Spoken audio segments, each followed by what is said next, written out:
Good morning, everybody, and welcome back to the Hot Mess Life Coach, Season 4, Episode 6. I'm your host, Brian Hogan, both a hot mess and a life coach, and I am here with Morgan Barbrett, my co-host, and we are going to continue today our talk about authenticity, specifically authentic habit formation. So how do you know when you're setting a habit authentically? How do you know if it's a habit you even want? How do you go about setting habits you do know you want authentically? And how do you avoid the pitfalls of inauthentic habits that are just a culture trap and suddenly you're living a life you don't want to live and now it's habitual? Oof, that would be the worst one of all. So good morning, Mo. Thank you so much for being here. Welcome. Morning, Brian. How you doing Happy to be here. Yeah. I'm doing fantastic. I'm looking at a lake right now. I won't turn around my camera, but I'm at a little cottage up north for Labor Day weekend, and it's going to be a great couple of days. That sounds glorious. You'll have to come up here sometime. I want to be at your lake for a couple of days. I'm creating a syllabus. Gotta get our life coach friends over here. Yeah. Oh my gosh, that would be so fun. Good.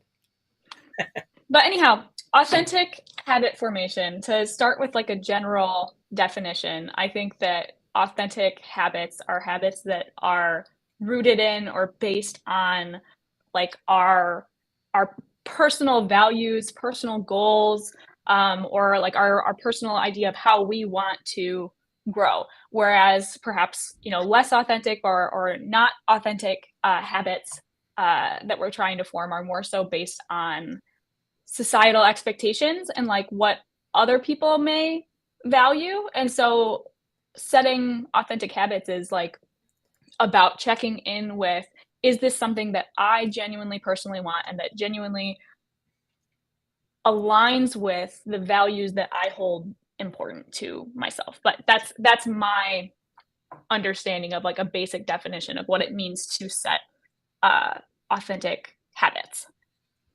Yes, I think that's a great definition. And as you were talking, it brought up a question in my mind, which is, what about habits that you need but you don't want?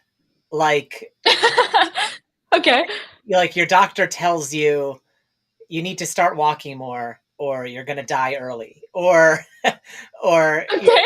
your doctor tells you stop eating butter or you're going to die early, or whatever it is, like, I don't know. Right. Stop jumping out of airplanes or you're going to die early. I don't know, like, so what do you do? Right. How do you, Well, okay. So, yeah. So that's a value question. If I like butter more than I want to live longer,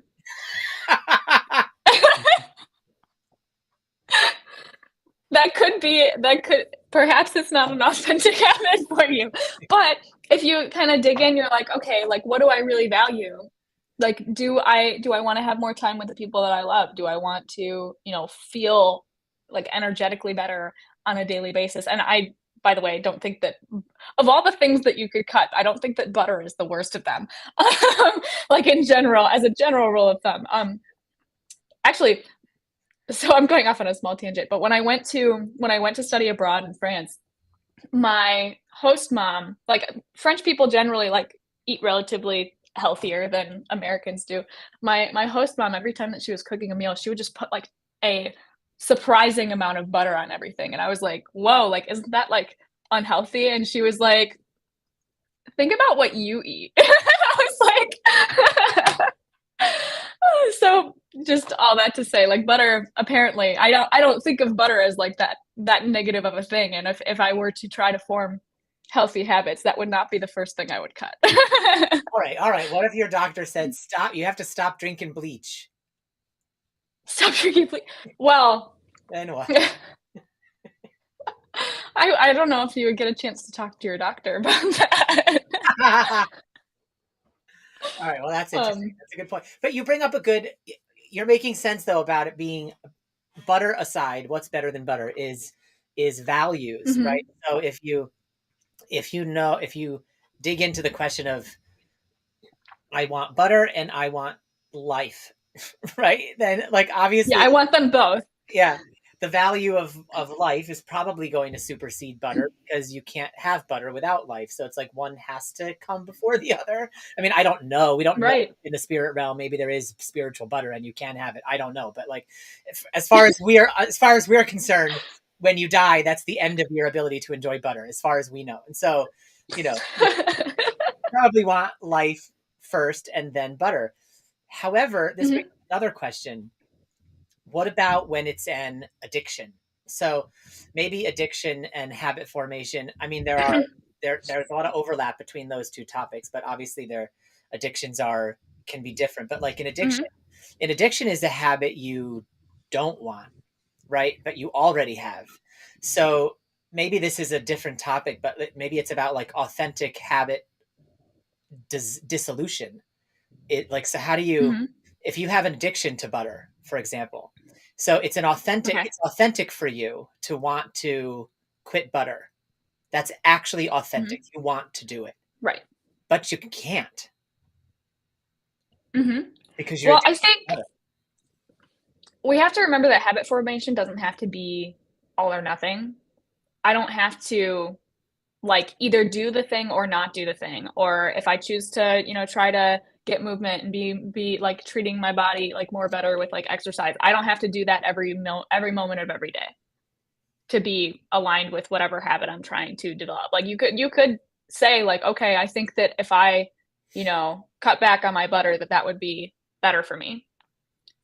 Doesn't mean that you have to eliminate it entirely. You can even, start to use these things that you genuinely enjoy or love or cannot keep yourself away from to support your other goals.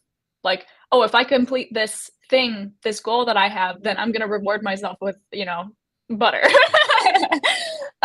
You So can almost like psychologically use it to motivate yourself and support your other goals. You don't have to say like you don't have to like make it a punishing thing where it's like I think it's aligned for me to consume less butter and therefore I have to cut 100% of it out and punish myself if I have any of it. Like that becomes a not compassionate way of approaching developing the habit. It becomes a form of self harshness and punishment to have an all or nothing approach with it. Um, although one of your habits that you've been doing is you're on the bean protocol, and that you're kind of like an all in kind of thing on the beans, but it's aligned with your values. You're like, I want to consume as many beans as possible because it's good for my health and it makes me feel better and I have better energy, etc. But it's 100% aligned with your values and you're excited about it and it feels good. Like the idea of achieving that goal and achieving that habit in your life makes you feel good and therefore you may go all in more than somebody else may have to just by nature of how good it feels to your soul, like authentically that your essential self is like screaming yes every time you think about it. yeah. Okay, so that makes a lot of sense. And most things you don't need to be all in, like you just said. That's like a pitfall of Mm-hmm. mine. It's another we're steering into another Brian Hogan blind spot right here, which is fine. But like I tend to be all or nothing, which is not it, this is not that is not recommended. I'm not recommending that as a life coach that you go be all or nothing. It's something I'm working on Mm-hmm. dropping. You know what I mean, so that I can be more nuanced and whatever. But um, what about habits where I'm playing devil's advocate so much today. I don't know why, but like this I is love just it. I'm having fun with it. I love questions. okay. So my next question then is like, what about an addiction that's a little more merciless than butter? So with butter, Yeah. you could decide I'm not going to quit butter because that will make me bitter. Mm-hmm. So instead, I'm going to cut back on my butter because that's better and it won't make me bitter. But what about if the addiction is heroin, for example? Yeah. You can't just say, I'm going to do it sometimes. You know what I mean? Like, Well, I'm actually going to be devil's advocate for you on this one because I like. Are you familiar with harm reduction? all right, bring it Like, on. okay, so basically, when you're addicted to a more serious substance, if you were to cold turkey it, if you were to say, I cannot have this thing, you can actually, like, because your body has developed a dependency on it, you can face like incredibly severe consequences for going cold turkey. You can even die. Like there are certain addictions where if you were to try to remove all of it from your life at once and go all or nothing, like you would be in deep shit. You would be in a lot of trouble, and also you would increase your risk of relapse because the consequences and the symptoms of removing it from your life all at once are so intense that it makes it near impossible to continue staying away from it. And so the only way to effectively wean yourself off or get away from the addiction is to gradually do it with support. And so it may be, aligned with your values, aligned with your goals to, overcome the addiction, but the method of overcoming the addiction cannot be cold turkey because otherwise, like in some cases, you might die, which is not aligned with your values.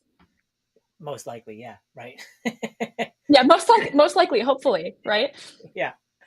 Okay, wow, that's beautiful, and that's very eye-opening, and that makes a lot of sense to me too. And it brings to mind that thing from Atomic Habits that James Clear talks about, which is like, Mm-hmm. have you read that book? I have. Yeah, so you remember that part where he's talking about an airplane that's like it takes off from New York and it's supposed to go to London, and the airplane can just like make a 1 degree adjustment to its Mm-hmm. flight path or something like that, and then it ends up in Yes. Bangkok or Sydney or whatever. So it's like Mm-hmm. the you don't have to make drastic changes to your life in order to end up in a drastically different place. You can just make the smallest Mm-hmm. little 1 degree 1 degree turn, turns. 1 degree turn, 1 degree turn, right? And so Yeah. that reminds me of harm reduction, or harm reduction reminds me of that. Like Yeah. if you're I don't know what the increments are with heroin. Like you're, you know, banging a dime bag 5 times a day. I have no idea what the lingo is. And then Right. you go to 4 times a day, you know what I mean? And then you go to 3 times a day. And then you're like, I'm just gonna get Yeah. high in the morning. You know what I mean? Okay, Yeah. I'm gonna stop It's sharing literally syringes. that. Like you just piece by piece. Yeah. Yeah. Well, and that's sustainable. And like, I don't know, I feel like one of the biggest pitfalls or like causes of failure in trying to achieve a new habit for people is if you shame yourself for not doing it fast enough. Mhm. It's totally the turtle and the hare type of thing where like if you run too fast, you will burn out, you will get tired. Sometimes because of, you run out of energy, and sometimes because you're shaming yourself for not going faster, and therefore you emotionally exhaust yourself because you're being so hard on yourself. And then you end up being less successful than somebody who just took it day by day and did what they could do and set realistic expectations for what was possible based on their situation. Yes, that's so true. That's exactly what I've been going through now with my physical activity. Like I was on this thing where I was working out all the time until like April, and I was swimming, I was lifting, and I was doing my taekwondo at night. And then I got tennis elbow in That's this huge. elbow, and I got bursitis in this elbow, and I sprained my Yep. ankle. And the So tennis your elbow, body said, Brian, that's too much. I guess. I mean, I don't know where those things came from because I don't even remember. It's not like I've wrenched anything in the gym. I mean, the sprained Yeah. ankle came from taekwondo. That I remember because it hurt like a bitch. Like really, Right, right, right. really hurt. And so I remember that one. But the rest of them just sort of cropped up. And so what happened for me was like I basically needed to take. I sort of powered through with taekwondo and just took it easy, but still went all the time. But with the Mhm. gym, I basically took like a 3 months off, like because I tried to go to the gym for the first 2 weeks, even with tennis elbow, and I could barely lift anything. You know what I mean? And then on leg day, I was like trying to do my leg exercises. Like, I could do my left leg and my left arm, and I can't do my right side. And I was like, I'm not going to become like swole on one side. So I just like gave up for 3 months to try to let everything heal. And during that time, I did have to have little like talks with myself because I was like, "Oh, you're shaming yourself right now. Okay, let's relax. Yeah. Be kind. You know, you're trying to give your body a break." So it was this sort of I don't want to say battle because but sometimes it does feel like a battle, but it was more like an ongoing conversation between the parts of myself that want to shame me and the parts of myself that want to be kind to me, sort of telling me, "Hey, just relax. You got to relax for this time. You got to take it easy day by day. Like Yeah. you're not in a rush to become like this, like fit. Like it's not, it's like, there's no deadline. The deadline Yeah. is in my mind. And then in the last 3 weeks, I've started going back to the gym now. Like, and I broke it up. Like I switched how I was doing it to make it even more aligned. So it's like I don't think I even realized how much I was pushing in the first half Yeah. of the year, because those are all activities I like. But I was like lifting and then swimming in the same workout, and then I would go to taekwondo that night. Now That's a lot for one day. it's a lot for a day, yeah. So now I lift one day and swim the next day, lift one day, swim the next day, lift one day, swim the next, and that's what I've been doing for the last 3 weeks. Mhm. And it's so much better, and it's feels so much more aligned for me. And it's like it's the doing it day by day. Like just like even though I took 3 months off, like I'm back on the horse now. I'm happily going forward, and it's like just keeping that habit alive. Like I was really worried for a while in that 3 months. I even told my sister, I was like, I'm just getting my footing, and now I'm injured. Like I don't want to lose. I just don't want to. I don't want to lose the routine. You know what I mean? And she's like, Yeah.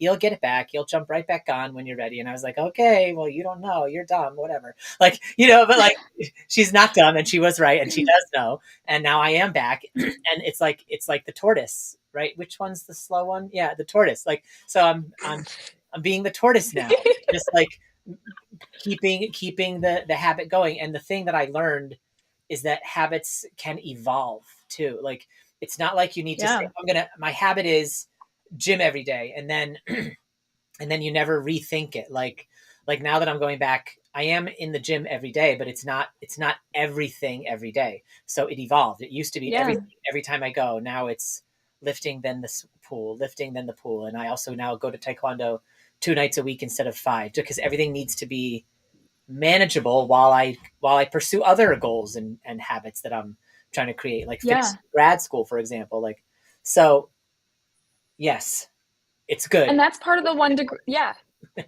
That's great. And that's part of the 1 degree turns as well. It's not just 1 degree turns until I get to the habit that I envisioned for myself. It's also 1 degree turns to figure out what is the way that I can practice this habit or gain the benefit that feels aligned for me. So you found, a habit that you wanted to develop. You wanted to take, better care of your, physical body. You wanted to get exercise, and you identified that these are things that I want to do. But then, once you kind of developed like this habit and experienced challenges along the way, then you continued to do your 1 degree turns so that you could make it fit your lifestyle and become more sustainable. Yeah, and then the other thing is the evolution never stops. Like as our lifestyle changes, like Mhm. last year I was in grad school also, but I was in taking classes.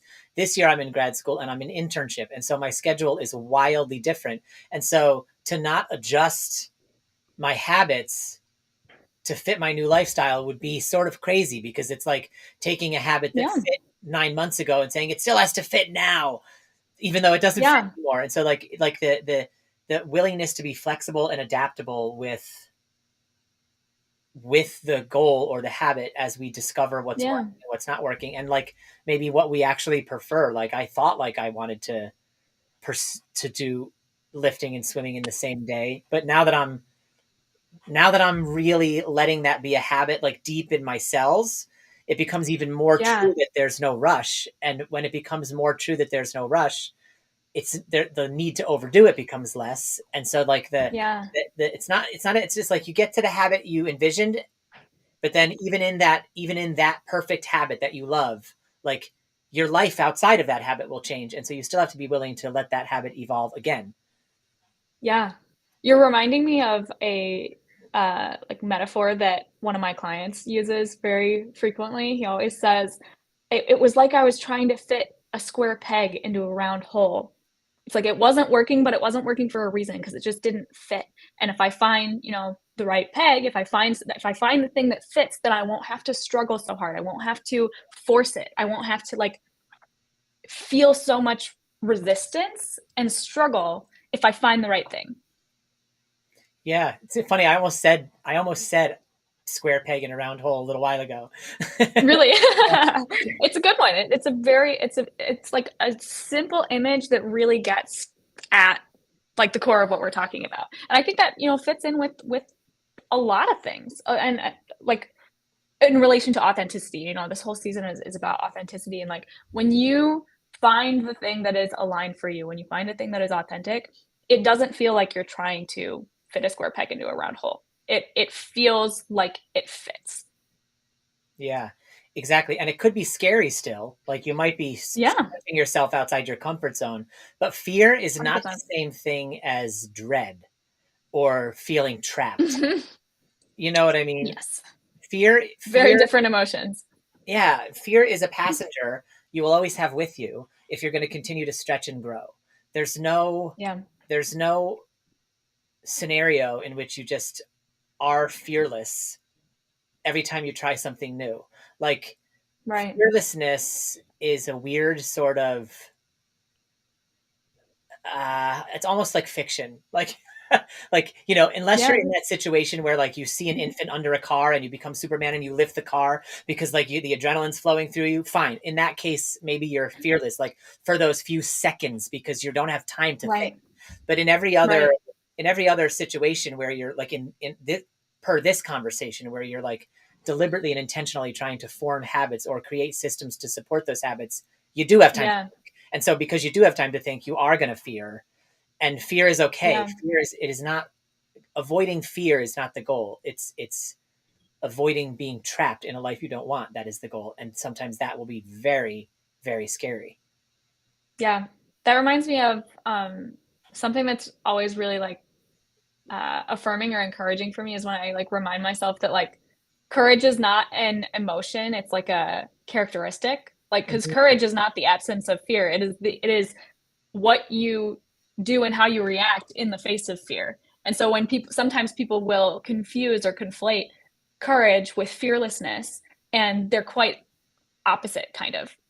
It's so true. In fact, if there's fearlessness, there's no need for courage. Yeah, exactly. Yeah. Yeah. I studied like ethics when I was in college. That was like one of my minors, and there's like Aristotelian ethics, which basically believes that a virtue or a positive characteristic is when like your trait is neither in excess nor deficiency, meaning you don't go too far one way and you don't go too far the other way. So for example, like courage is like a virtue, but fearlessness is like when you don't have enough fear. Like you don't have enough fear and therefore you might do some things that are kind of rash. Whereas if you're, living in fear all the time, then that's not, you're potentially missing opportunities because you're not acting you're not taking action. And so courage is like that middle point where you have enough fear for it to be healthy, but not too much or too little. Yeah. Because too much is like cowardice and too little is fearlessness. Yes. And then in the middle, there's courage. Yes. Thank you for finding the words for me. I appreciate it. Yeah. I mean, that's brilliant. That makes a lot of sense. So, one thing then I'd like to touch on with the last few minutes we have is what to how to authentically support yourself when you hit on a habit that you want, that you want, that feels authentic, the habit itself feels authentic. Then you need to put Yeah. kind of a system in place to support your ability to build the habit. That's also from James Clear. Like um what is the quote? It's something about like your schedule doesn't build habits, systems do, or your motivation doesn't build habits. It's something like that. Your choices don't build habits, it's your systems that build the habits. Because when Yeah. you make a habit to like, I'm going to eat healthy, and then you do a bunch of meal prep, and then those meals run out, and it's 3 days before you're going to go to the grocery store. And so in absence of the system of having healthy food in your fridge, you will eat the junk food that is your actual habit. You know what I mean? Yeah. So Right. I just wanted to touch on systems a little bit and the importance of having a system in place to support your habit, and how you can make sure your system is also authentic. Yeah. So I think, some of it is planning, some of it is like thinking ahead as to like what are the things that could crop up that would prevent me from sticking to my habit, and then protecting yourself against those things, finding solutions for those things. But also on a more like mindset side, something that I found really works for me is always asking myself, how can I make this more fun for me? How can I do this in a way, like you were talking about 1 degree turns to make it fit your life better? How can I do this in a way that doesn't feel miserable? Some people will try to like form habits in terms of like, I need to do it exactly this way because this is the protocol and this is you know, the rules for how to, get fit on this particular way of doing it. And I don't find that to be sustainable. Like if you're excited about it, then it can be sustainable. But if you think about it and you're like, ugh, no, I hate this, then it's not going to work for you. Like, Yes. so you got to find ways to make it fun. But in terms of systems, what do you think, Brian? Well, how can I make it more fun for myself to not go into Starbucks? Oh my gosh. I don't Are want you to asking me go that in question there. or Yes. you don't want to go into? Fix my life, Mo. How do I stop going to Starbucks? Well, what do you like at Starbucks? Ugh. Like, what do you? Stop. Be honest. I like the chai tea latte with 8 pumps of chai, coconut milk, and light ice. Right. So we're going to pair that question. What do I like about Starbucks with what don't I like about Starbucks? I Why don't don't like, I want to go in there? I don't like that it's Yeah. What don't you like about it? corporate greed. I don't like sugar. I don't like chemicals. I don't like Mm-hmm. waiting in line. um, Yeah. yeah, that's it. Right. So 1 degree turn. So let's say that the 1 degree turn is to get away from the corporate, but you still keep some of the things that you like about it. You love your chai tea with your 8 pumps of whatever. Like finding a way to make that at home that is satisfying to you. I've tried that. Getting your have you? Yes, I have tried. The thing is, even though I like the chai tea, there's an Mm-hmm. ambivalence in there. It's like the internal family systems. There is a part of me that likes the chai tea, but there is another part of me that thinks liking the chai tea is weak and stupid. And there's another part of me that knows the chai tea is full of sugar and bad for me. And there's another part of me that Uh-huh. wants to be kind to the parts of me that want the sugar and sweetness, even though it knows that it's not good for my body. You know Mm-hmm. what I mean? And so, and then there's the physiological part of me that's like, don't take my sugar away. So, you know, Well, we just talked about this recently, like just like off a call, because I'm also like trying to get away from Starbucks, but I have Big B in Michigan, and Big B coffee doesn't have like a national like union busting campaign, so I feel a little more positive about going to Big B than I do about Starbucks. So I haven't been to Starbucks in a couple months, and I'm happy with my new coffee alternative. But I think your decision is a little different because you probably don't have like a great alternative, and you also like something very particular. So I'm not sure, Brian. so I'm high maintenance and persnickety. Is that what you're saying? Great. No, I'm not saying that at all. I'm saying I don't know what's best for you. Only you can know what's best for you. Right on. Okay. Go. I will figure it out, and I will keep everybody posted as to my journey. Yeah, you'll have to update us. It's an up and down journey. I have quit Starbucks like 8 times in my life for like 3 to 5 months at a time over the last few Yeah. years, and I will do it again. Well, and I wonder, what is the thing that brings you back? Like, for example, for me, sometimes, like, if I quit something and I form a habit and then I find myself going back to this thing that I once decided was not great for me, it's because I am struggling more emotionally with something than I have been in the Yeah. past, or like life is more stressful than it was. And so then you notice that like when you're feeling more vulnerable, or like you have more emotions that aren't having a place to go, then you look for a coping mechanism, and you know getting something that gives you some sort of form of dopamine, which of course getting a sugary chai latte is going to give you some form of dopamine. That is a coping mechanism.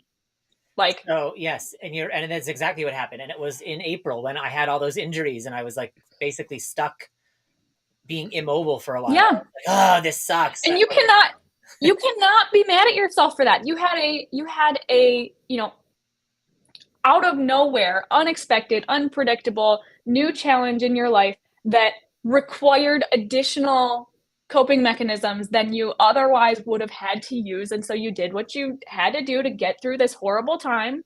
And now you're in a better place and probably have more emotional resources to be able to, you know, be more aligned with what you want in this case. But in that case, in that moment of your life, you did not. And that's not a bad thing.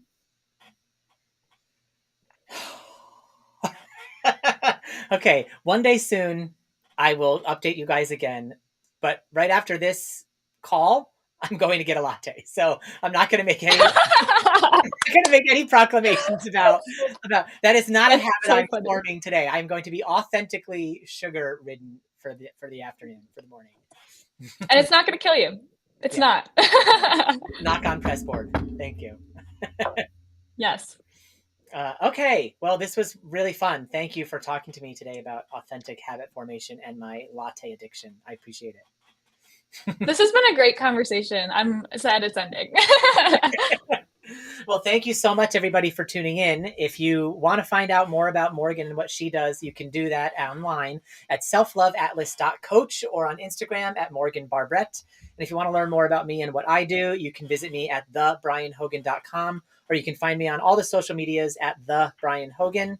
Otherwise, we will be here again next Friday at 9 a.m. Eastern Time. Until then, be hot, be messy, and be blessed. Much love. Thank you, everybody. Bye.